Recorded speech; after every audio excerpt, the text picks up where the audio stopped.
नमस्कार, स्वागत है झारखंड की फटाफट ताजा बड़ी खबरों में। पहली बड़ी खबर, झारखंड हाईकोर्ट का निर्देश, सरकार को 8 माह में लैंड सर्वे पूरा करने का निर्देश। झारखंड उच्च न्यायालय ने सरकार को झारखंड के सभी जिलों में 8 महीने में लैंड सर्वे पूरा करने का निर्देश दिया है। खबरों की माने तो शुक्रवार को एक जनहित याचिका पर सुनवाई करते हुए acting chief justice Sujit Narayan Prasad और जस्टिस ए.के. राय की अदालत ने सरकार को सर्वे की प्रगति रिपोर्ट 8 सप्ताह में कोर्ट में पेश करने का निर्देश दिया है। खबरों की माने तो सुनवाई के दौरान सरकार की ओर से अदालत को बताया गया है कि झारखंड में सर्वे का काम शुरू कर दिया गया है। लातेहार और लोहरदगा में सर्वे पूरा हो गया है। सरकार ने कहा कि सभी जिलों में सर्वे पूरा करने में कम से कम 6 महीने लगेंगे। झारखंड सचिवालय में 455 पदों पर होगी भर्ती, ग्रेजुएट कर सकते हैं आवेदन। झारखंड सचिवालय में 455 पदों पर भर्तियां निकाली गई हैं। खबर है कि इसके लिए झारखंड स्टाफ सिलेक्शन कमीशन यानी जेएसएससी द्वारा नोटिस जारी किया गया है। इच्छुक और योग्य उम्मीदवार प्रकाशित नोटिफिकेशन को अच्छी तरह से देख सकते हैं और आवेदन पूरा कर सकते हैं। बता दें कि पद का नाम है स्टेनोग्राफर। पदों की कुल संख्या है 455। इन पदों पर आवेदन करने के लिए उम्मीदवारों की योग्यता किसी मान्यता प्राप्त संस्थान से ग्रेजुएट्स पास होनी जरूरी है। आवेदन के लिए न्यूनतम आयु सीमा 21 वर्ष है, जबकि अधिकतम आयु 35 वर्ष और 38 वर्ष फीमेल के लिए है।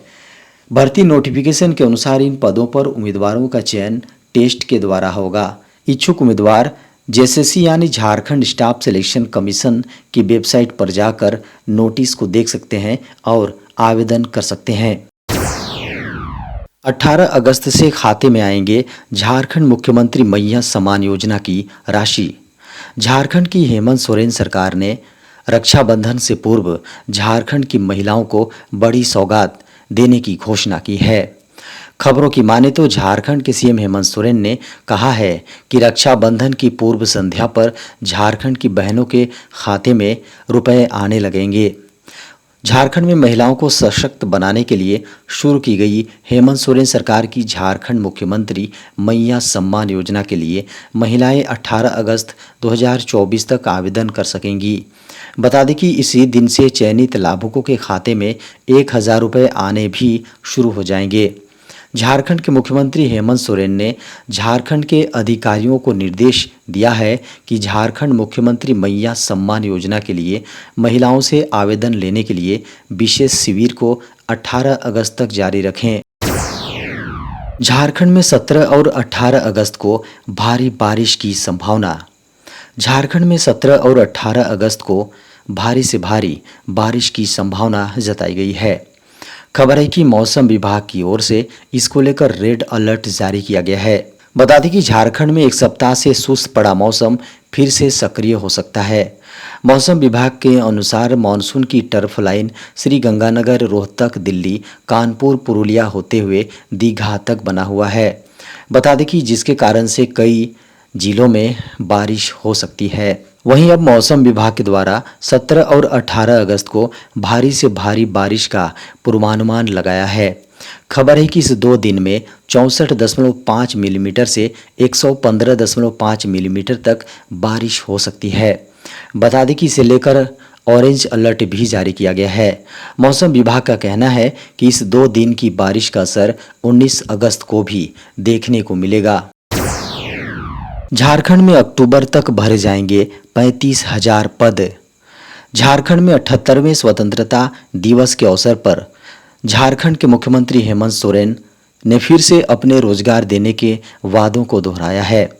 मुख्यमंत्री हेमंत सोरेन ने कहा है कि जेएसएससी के माध्यम से 35,000 पदों पर नियुक्ति प्रक्रियाधीन है, जिसे अक्टूबर 2024 तक पूरा कर लिया जाएगा। जेपीएससी द्वारा 13वीं सिविल सेवा परीक्षा की प्रक्रिया भी अभी अंतिम चरणों में है। जल्द ही 342 पदों पर नियुक्ति के लिए परीक्षा फल प्रकाशित किए जाएंगे।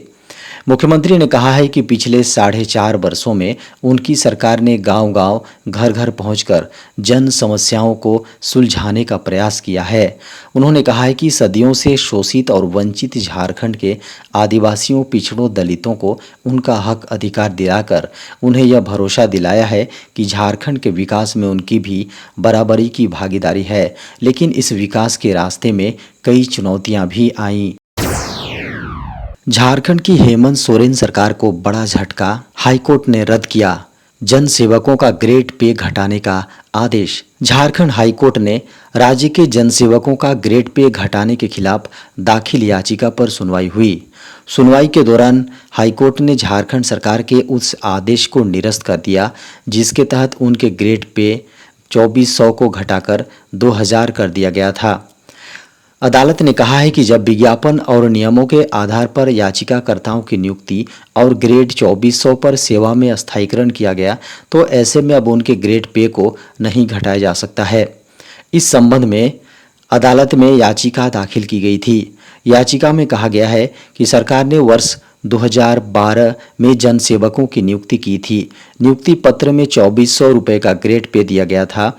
वर्ष 2023 में 10 वर्ष की सेवा के बाद विभाग ने ग्रेड पे घटाकर 2000 कर दिया। भारत निर्वाचन आयोग ने की प्रेस कॉन्फ्रेंस, इन राज्यों में विधानसभा चुनावों के तारीखों का किया ऐलान। भारत निर्वाचन आयोग ने शुक्रवार यानी 16 अगस्त को प्रेस कॉन्फ्रेंस कर जम्मू कश्मीर और हरियाणा विधानसभा चुनाव 2024 की तारीखों का ऐलान कर दिया है। मुख्य निर्वाचन आयुक्त राजीव कुमार ने कहा है कि जम्मू कश्मीर में 3 चरणों में 18 सितंबर, 25 सितंबर और 1 अक्टूबर को मतदान होगा। हरियाणा में 1 अक्टूबर को मतदान होगा। वहीं जम्मू कश्मीर और हरियाणा दोनों राज्यों में मतगणना 4 अक्टूबर को होगी।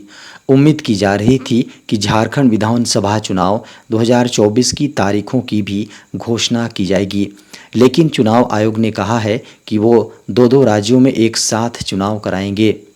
मुख्य निर्वाचन आयुक्त राजीव कुमार ने कहा कि अभी सिर्फ जम्मू कश्मीर और हरियाणा में चुनाव का ऐलान हुआ है।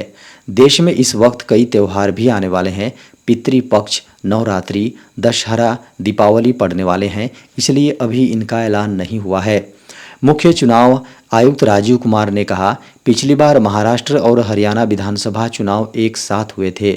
उस समय जम्मू कश्मीर कोई फैक्टर नहीं था, लेकिन इस बार इस साल 4 चुनाव हैं और इसके तुरंत बाद 5वां चुनाव है, जिसमें जम्मू कश्मीर, हरियाणा, महाराष्ट्र, झारखंड और दिल्ली शामिल हैं। सुरक्षा बलों की आवश्यकता के आधार पर हमने 2 चुनाव एक साथ कराने का फैसला किया है। दूसरा फैक्टर यह है कि महाराष्ट्र में भारी बारिश हुई और कई त्यौहार भी आने वाले हैं। बता दें कि झारखंड की 81 विधानसभा सीटों के लिए चुनाव जनवरी 2025 से पहले कराए जाएंगे, क्योंकि 5 जनवरी 2025 को झारखंड का विधानसभा कार्यकाल समाप्त हो रहा है। इसलिए उम्मीद की जा रही है कि झारखंड विधानसभा चुनाव नवंबर और दिसंबर में कराए जा सकते हैं। गूगल ने भारत समेत 6 देशों में लॉन्च किया AI ओवरव्यूज फीचर। टेक दिग्गज कंपनी गूगल ने पिछले दिनों आयोजित किए गए अपने वार्षिक इवेंट गूगल I/O में गूगल AI ओवरव्यूज फीचर को लॉन्च किया था, लेकिन अभी तक यह फीचर केवल अमेरिका में ही उपलब्ध था। लेकिन अब गूगल ने घोषणा की है कि Google AI overviews feature Bharat समेत 6 देशों में भी इस्तेमाल किया जा सकेगा। अभी तक गूगल AI ओवरव्यूज फीचर केवल अमेरिका में ही उपलब्ध था और इसलिए इसमें अंग्रेजी भाषा का सपोर्ट दिया गया था, लेकिन अब गूगल ने इसे भारत में भी लॉन्च करने की घोषणा कर दी है, जिसके बाद भारतीय users Google AI overviews feature का इस्तेमाल अंग्रेजी व हिंदी दोनों भाषाओं में कर सकेंगे। बता दें कि इस फीचर को सर्च लैब्स प्रयोग के दौरान खूब सराहा गया था। कंपनी ने अपने एक ब्लॉग पोस्ट में कहा, यह आपको भाषा टॉगल बटन के साथ अंग्रेजी और हिंदी परिणामों के बीच आसानी से स्विच करने में मदद करेगा और सुनो बटन पर टैप करके टेक्स्ट टू स्पीच के साथ प्रतिक्रियाओं को सुनने में मदद करेगा। Google AI overviews feature Bharat, United kingdom, Japan, Indonesia, Mexico और ब्राज़ील में शुरू किया जा रहा है। सर्च के उत्पाद प्रबंधन की वरिष्ठ निदेशक हेमा बुदराजू ने कहा है कि परीक्षण के दौरान हमने देखा कि भारतीय उपयोगकर्ता अन्य देशों की तुलना में एआई ओवरव्यूज़ के जवाबों को अधिक बार सुनते हैं। बता दें कि उन्होंने कहा है कि हम खोज करते समय प्रासंगिक वेबसाइटों की जांच करने के लिए और अधिक तरीके पेश कर रहे हैं। डेस्कटॉप पर एआई अवलोकन के लिए दाहिने हाथ के लिंक डिस्प्ले के साथ ऊपरी दाईं और दाईं ओर साइट आइकन पर टैप करके मोबाइल पर भी पहुंचा जा सकता है।